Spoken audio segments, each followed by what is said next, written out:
The text came at 11:47 p.m. on a Tuesday, just as I was settling into my recliner with a beer and the late-night sports highlights. Emergency business trip. Flying out early tomorrow. Don't wait up, Sarah. I stared at the glowing screen of my phone, feeling something cold settle in my stomach. In 15 years of marriage, my wife had never taken an emergency business trip. Hell, Sarah Martinez, she kept her maiden name for the law firm, barely took regular business trips. She was a small-town attorney in Millbrook, New York, population 12,000. What kind of legal emergency required flying anywhere at midnight? I walked to the kitchen window and peered out at our driveway. Sarah's silver BMW sat there, engine ticking as it cooled. She'd been home 20 minutes ago, kissing me goodnight and saying she was exhausted from a long day at the firm. My phone buzzed again. This time it was a call from an unknown number. Hello? Is this David Martinez? The voice was crisp, professional. Yeah, who's this? This is Harold Brennan from Brennan, Kessler and Associates. I'm looking for Sarah. She missed our emergency partners meeting tonight, and we have the Morrison deposition first thing tomorrow. It's unlike her to. I hung up. Sarah's law firm, her boss, calling at midnight, looking for my wife, who was supposedly on an emergency business trip for that same firm. I sat back down, but the beer tasted like cardboard now. My hands were shaking slightly as I opened Sarah's laptop. She'd left it on the kitchen counter, which was also unlike her. Her password was still Emily 2008, our daughter's name and birth year. Some things never change. Her email was open.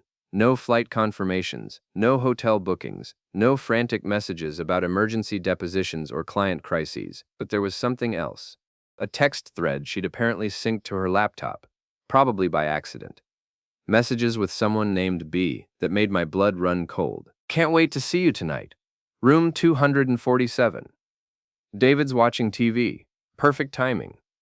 Bring the wine we talked about. I scrolled up through weeks of messages, months. The timestamps showed conversations happening while I was at work, while I was coaching Emily's soccer team, while I was sleeping right next to my wife of 15 years. The most recent message was from 20 minutes ago. Just told him about the business trip. On my way. I walked upstairs to our bedroom. Sarah's overnight bag was gone from the closet. So was her black lace lingerie, the set I'd bought her for our anniversary last year. The one she claimed was too fancy for regular occasions. Our daughter Emily was at her friend Jessica's house for a sleepover, which suddenly seemed less like coincidence and more like careful planning. I went back downstairs and opened Sarah's Find My iPhone app on her laptop. The little blue dot showed her location, Riverside Motel, 15 miles outside town on Route 9. The kind of place that rented rooms by the hour and didn't ask questions. I grabbed my keys. The Riverside Motel looked exactly like what it was. A place for people who didn't want to be seen. Flickering neon sign, cracked parking lot. Rooms that faced away from the road. I drove slowly through the lot until I spotted Sarah's BMW parked next to a black Audi with dealer plates. Room 247 was on the second floor. The curtains were drawn, but I could see the warm glow of lamplight and hear faint music playing inside. I walked back to the Audi and popped the hood. It took 30 seconds to disconnect the battery cables and pull out a few spark plugs. Then I took out my phone and snapped a photo of the license plate before looking it up on my mechanic buddy's DMV Access app. The car was registered to Benjamin Torres, attorney at law. Same firm as Sarah. I knew Ben. Smooth talking, expensive suits, the kind of guy who ordered wine at sports bars.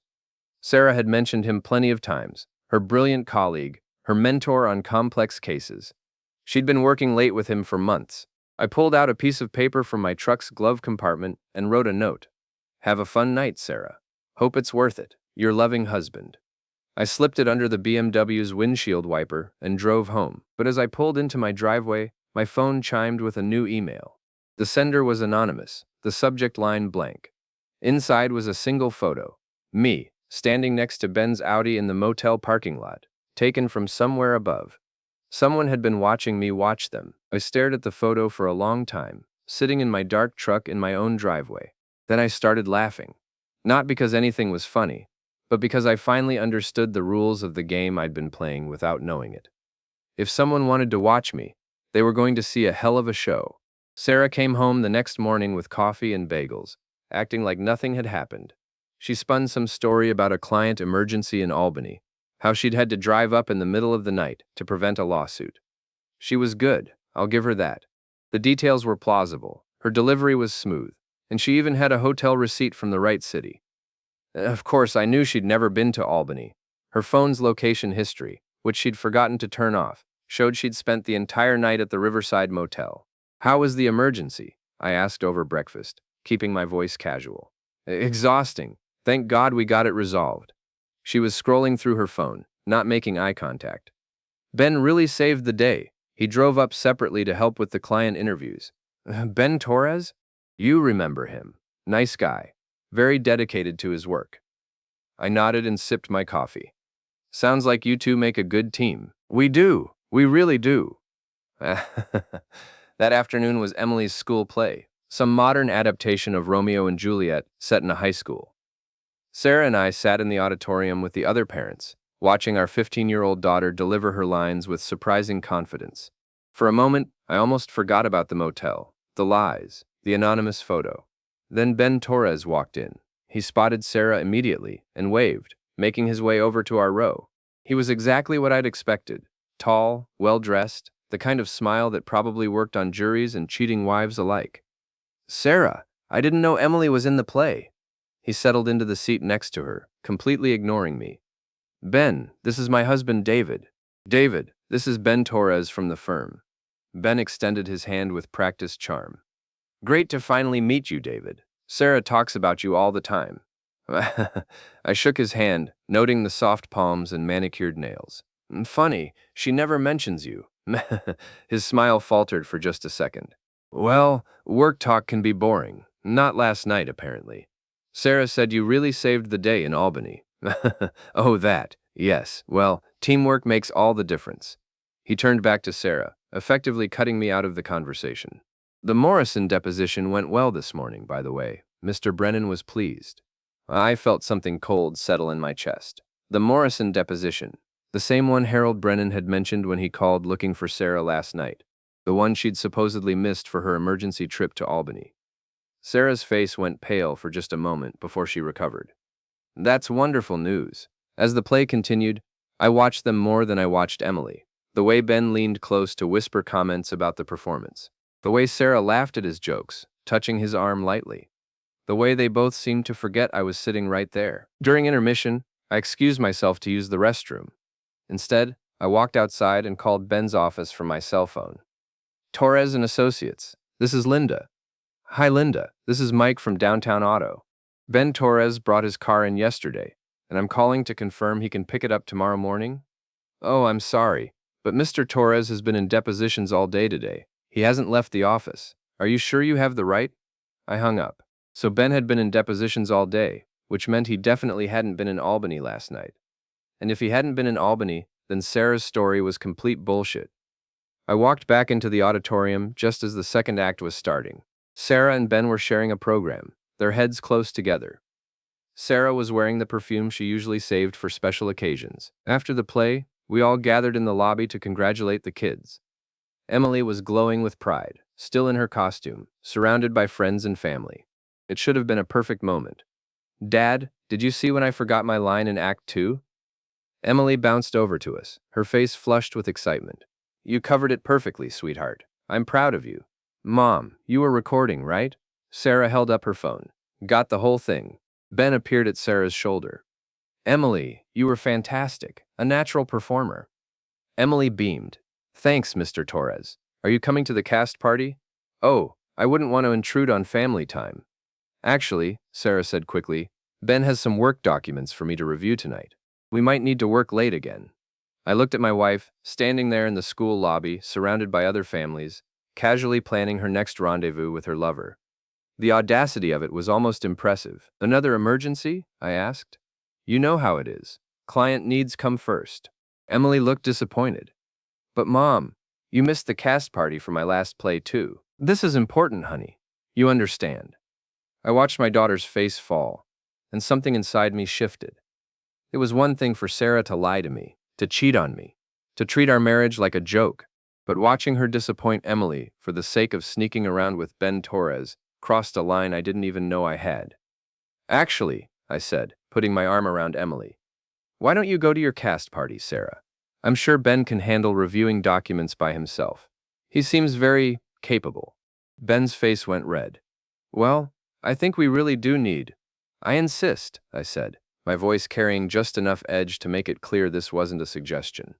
Family should come first, don't you think? Sarah looked trapped, caught between her daughter's hopeful face and her lover's obvious disappointment. Of course, you're right, family first. Ben made his excuses and left, but not before giving Sarah a look that promised they'd make up for lost time later. As we walked to the car, Emily chattering excitedly about the play, I felt my phone buzz with a text message. It was from Sarah's phone. Rain check on tonight.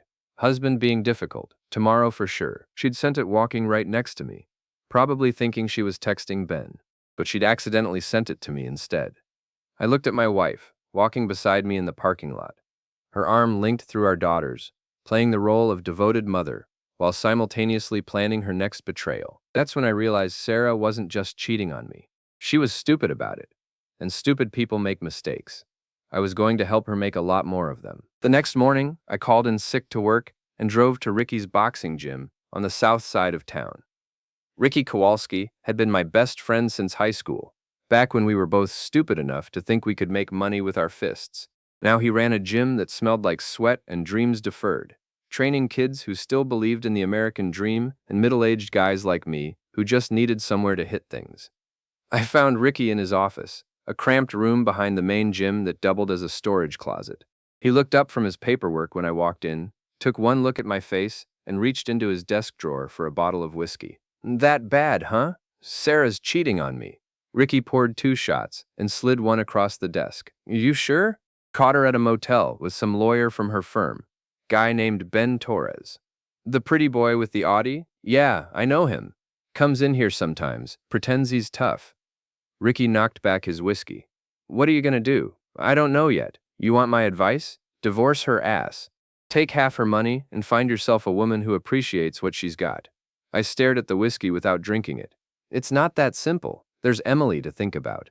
Emily's 15. She's old enough to understand that sometimes marriages don't work out. Is she old enough to understand that her mother is a lying whore? Ricky winced. Don't talk like that, Dave. That's Emily's mom you're talking about. He was right, but I was too angry to care about being right. You know what the worst part is? She's not even good at hiding it. Last night, she accidentally sent me a text meant for him. She's treating me like I'm too stupid to notice. Maybe she wants you to notice, maybe she wants out but doesn't have the balls to ask for a divorce. Then why not just leave? Why the games? Ricky leaned back in his chair, studying me with the same intensity he used to watch opponents in the ring. Because she wants to keep the house, the money, the kid, and the boyfriend. She wants it all. Well, she can't have it all. What's that supposed to mean? I finally drank the whiskey. It burned going down, but it felt good. It means I'm not going to make this easy for her. Dave, listen to me. I've seen guys go down this road before. It never ends well. You start playing games, trying to get revenge, and before you know it, you're the bad guy. You're the one who looks crazy. Maybe I am crazy. You're not crazy. You're hurt. There's a difference. Ricky poured another round. Look, you want to fight back? Fine. But be smart about it. Don't give her ammunition to use against you in divorce court. What if I don't want a divorce? What? What if I want her to suffer first? What if I want her to lose everything she cares about, the same way she's making me lose everything I care about? Ricky set down his glass and looked at me seriously. That's not you talking, Dave. That's the anger talking. And anger makes you stupid. Maybe stupid is what I need to be right now. I left the gym without working out, which was probably for the best. I was angry enough to hurt someone, and it might as well be the right someone. My next stop was Ben Torres's office. I'd looked up the address online, a converted Victorian house downtown that had been divided into small professional suites. The kind of place where young lawyers and accountants set up shop when they couldn't afford the fancy buildings yet. The receptionist was a college-aged girl who looked like she'd rather be anywhere else. Can I help you? I'm here to see Ben Torres. I don't have an appointment. Mr. Torres is with a client right now. Would you like to schedule? I'll wait. I sat in the small waiting area and picked up a magazine, but I wasn't reading. I was listening to the voices coming from Ben's office, trying to get a sense of his schedule, his routine, his vulnerabilities. After 20 minutes, an elderly woman emerged from his office, followed by Ben himself. He was even smoother in his professional environment, all charm and reassurance as he walked his client to the door. Then he saw me. "David, what a surprise. What brings you here?" "I wanted to talk to you about Sarah." His face went carefully neutral. "Of course. Come on back." Ben's office was trying too hard to look successful. Expensive furniture that was probably leased, diplomas and certificates covering every wall, a view of the parking lot through Venetian blinds. The desk was covered with legal documents and case files, but I noticed they were all small-time stuff, minor contract disputes, simple wills, traffic violations. "What can I do for you?" Ben settled behind his desk like it was a fortress. "I know about the motel." He didn't even blink. "I'm not sure what you mean." "Room 247 at the Riverside Motel. Tuesday night. You and my wife." "David, I think there's been some kind of misunderstanding." "The only misunderstanding is Sarah thinking I'm too stupid to figure it out." I leaned forward in my chair. "How long has it been going on?" Ben's composure finally cracked a little. "Look, I don't know what Sarah has told you, but Sarah hasn't told me anything. She's too busy lying about emergency business trips to Albany." I watched his face change as he realized how much I knew. "That was a nice touch, by the way. Having her claim you both drove to Albany separately while you were actually in depositions here all day. I think you should talk to Sarah about this." "I'm talking to you." I stood up and walked around to his side of the desk. Ben rolled his chair back, suddenly looking less confident. "Here's what's going to happen. You're going to stop fucking my wife." "David, I understand you're upset. I'm not upset. I'm giving you a chance to walk away before this gets ugly." Are you threatening me?" "I'm explaining the situation. Sarah is my wife. Emily is my daughter. This is my town. You're just some asshole in an expensive suit who thinks he can take what belongs to me." Ben stood up, trying to regain some authority. "I think you should leave." "You're right, I should." I walked toward the door, then turned back. "By the way, you might want to get your car looked at. I noticed it was having some engine trouble the other night." I left him standing there, probably trying to figure out if that was a threat or just an observation. The truth was, I wasn't sure myself, but I was starting to enjoy the uncertainty. That evening, I sat in my home office with Sarah's laptop, learning everything I could about my wife's double life. She'd been sloppy with her digital security, probably because she'd never expected me to look. Her email was synced across all her devices, her browser remembered all her passwords, and her photo stream was automatically backing up to the cloud. The photos were the worst part. Not because they were explicit, Sarah was too smart for that, but because they showed a version of my wife I hadn't seen in years. Sarah laughing at a restaurant I'd never been to. Sarah wearing a dress I'd never seen. Sarah looking happy in a way that made it clear she was never happy at home. The email threads with Ben went back 8 months. It had started professionally enough. Case discussions, meeting schedules, shared documents. But gradually the tone had shifted. Inside jokes, compliments that went beyond professional courtesy. Plans to work late that I now realized had nothing to do with work. The most recent emails were more explicit. "Can't stop thinking about yesterday. David was at Emily's soccer practice until 6, so we have time. Your husband called the office looking for you. I covered, but we need to be more careful. I'm tired of sneaking around. When are you going to tell him?" That last one was from Ben, sent 3 days ago. Sarah's response was what really got to me. "Soon. I just need to figure out the financials first. David doesn't make much at the garage, but the house is paid off, and we have some savings. I want to make sure Emily and I are taken care of."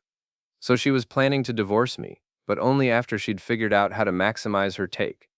She wanted to keep screwing Ben while keeping my money, and she was treating me like an obstacle to be managed, rather than a person to be respected. I forwarded the entire email chain to my personal account, then deleted the sent message from Sarah's email so she wouldn't know. Then I started making copies of everything: financial records, tax returns, bank statements, insurance policies.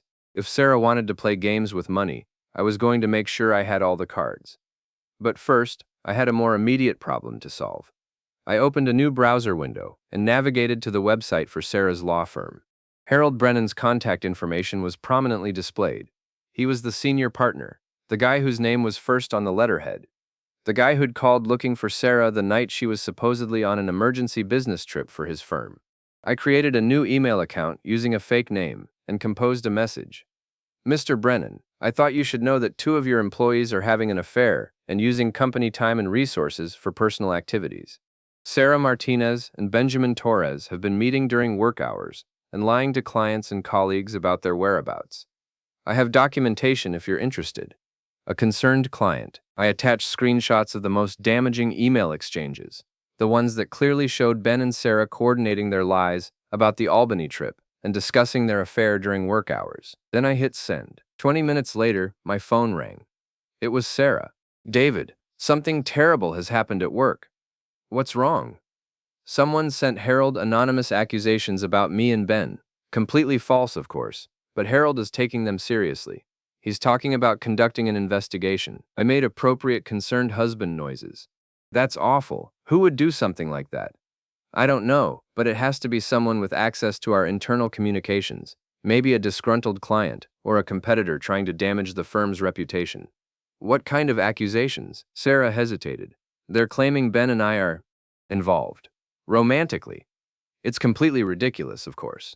Of course. The problem is, Harold is very old-fashioned about these things. Even the appearance of impropriety could damage both our careers. Well, I'm sure it will blow over once Harold realizes there's no truth to it. I hope so. I might have to work late tonight to do damage control. Ben and I need to coordinate our response. I almost laughed. Even in crisis, she was still planning to meet with her lover. That sounds wise. You and Ben should definitely spend more time together working on this problem. After I hung up, I felt something I hadn't experienced in months. Satisfaction. For the first time since this whole mess started, I was the one pulling the strings instead of having them pulled for me. But I was just getting started. My next call was to Jenna Walsh, Sarah's best friend since college.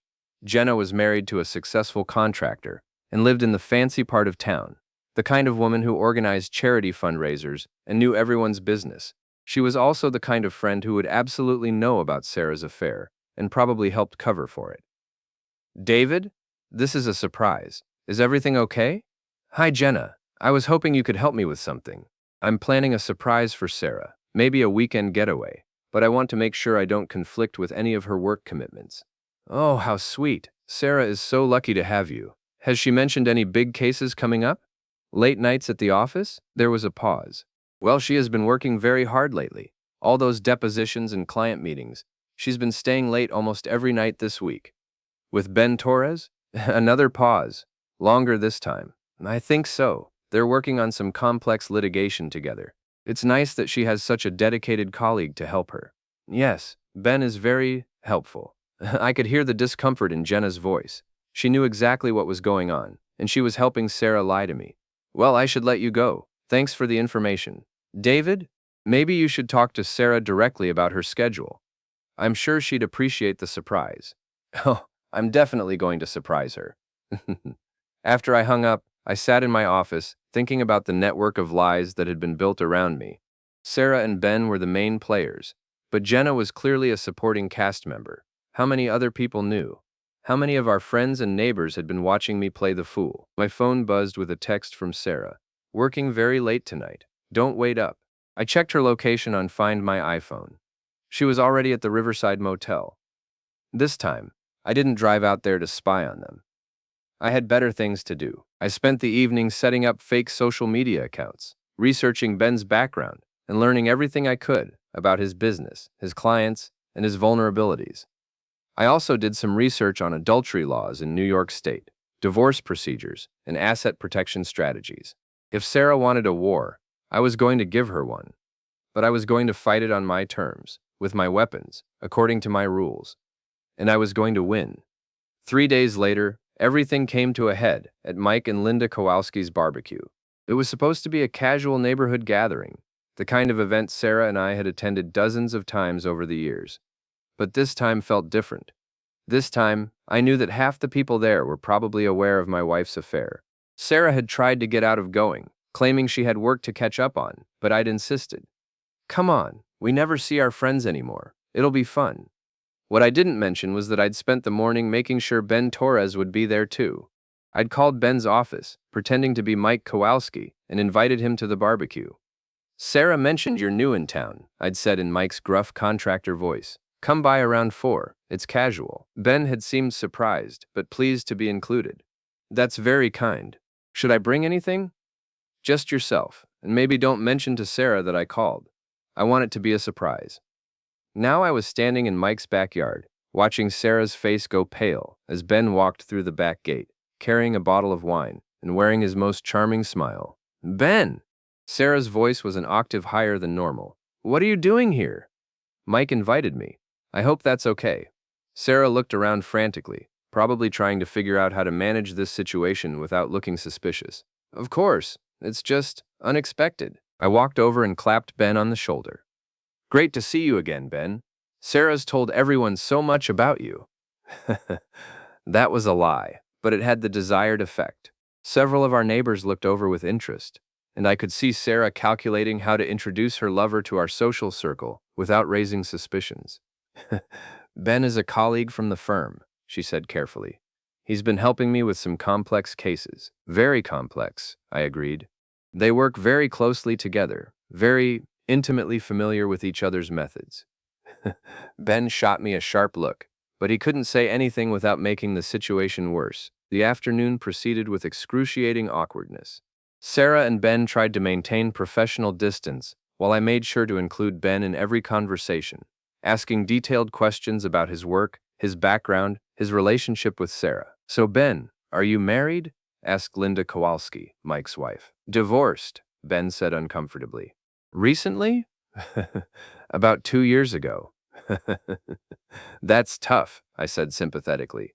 Dating must be difficult in a small town like this. Limited options. I bet you have to be creative about finding opportunities.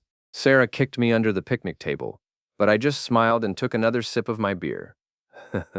The real fireworks started when Jenna Walsh arrived with her husband Tom. Jenna took one look at Ben, then at Sarah, then at me, and I could see her trying to figure out what game was being played. Jenna! I called out. Come meet Ben Torres. You know, Sarah's colleague she's been working so closely with. Jenna approached cautiously. Nice to meet you. Actually, Ben said, I think we've met before. At the Morrison deposition? I don't think so, Jenna said quickly. I don't work at the firm. Oh, my mistake. You just look familiar. I watched this exchange with interest. There was something going on between Jenna and Ben, some undercurrent I couldn't quite identify. The way Jenna avoided eye contact, the way Ben seemed to be studying her face. Jenna's been such a good friend to Sarah, I said, always covering for her when she has to work late.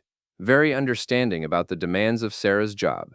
I just try to be supportive, Jenna said, but she was looking at Sarah, not at me. That's when I noticed something that made my blood run cold. Jenna and Sarah were communicating with their eyes, having some kind of silent conversation that excluded everyone else, and Ben was watching both of them with an expression I couldn't read. You know what? I said, standing up. I think it's time for some honesty. David, Sarah said warningly. No, really. We're all friends here. We should be honest with each other. I looked around the backyard at our neighbors, our friends, people who'd known us for years. For instance, I should probably mention that my wife is having an affair. Numtov. The conversation stopped. Everyone turned to stare at us. David, stop, Sarah hissed. With Ben here, I gestured toward Ben, who had gone completely white. They've been meeting at the Riverside Motel for months. Room 247 is apparently their favorite. Jesus Christ, David, Mike Kowalski muttered. And Jenna's been helping them cover it up. Haven't you, Jenna? But Jenna wasn't looking embarrassed or guilty. She was looking angry. You have no idea what you're talking about. Don't I? You've been lying to me for months, covering for Sarah's late nights and emergency business trips. You're damn right I have, Jenna snapped.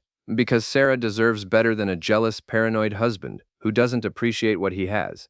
The venom in her voice surprised me. This wasn't just a friend defending a friend. This was personal. Jenna, Sarah said quietly, don't. No. I'm tired of watching him treat you like garbage while you try to hold your marriage together. Hold our marriage together? I laughed, but it came out harsh and bitter. She's been screwing Ben for 8 months. She's been trying to find some happiness, Jenna shot back. Something you obviously can't give her. That's when Ben spoke up, and what he said changed everything.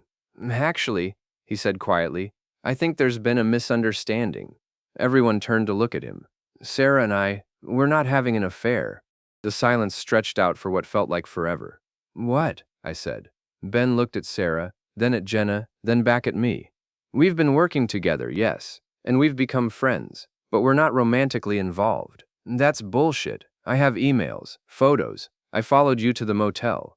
You followed Sarah to the motel, Ben corrected. I was never there. I felt the ground shifting under my feet. Your car was there, your Audi. I don't drive an Audi anymore. I traded it in last month for a Honda. Too expensive to maintain. I looked around the backyard at the faces staring back at me. Sarah looked stricken. Jenna looked furious. Ben looked relieved. Then who? I started to say. But the words died in my throat as I finally understood what I was seeing. Jenna was standing protectively close to Sarah. Their hands were almost touching, and the look that passed between them wasn't the look of friends. Oh my God, I whispered. Sarah closed her eyes. David, it's not Ben, it's Jenna. The silence that followed was deafening. Then Tom Walsh, Jenna's husband, said in a voice like breaking glass, "What did you just say?" And that's when the real confrontation began.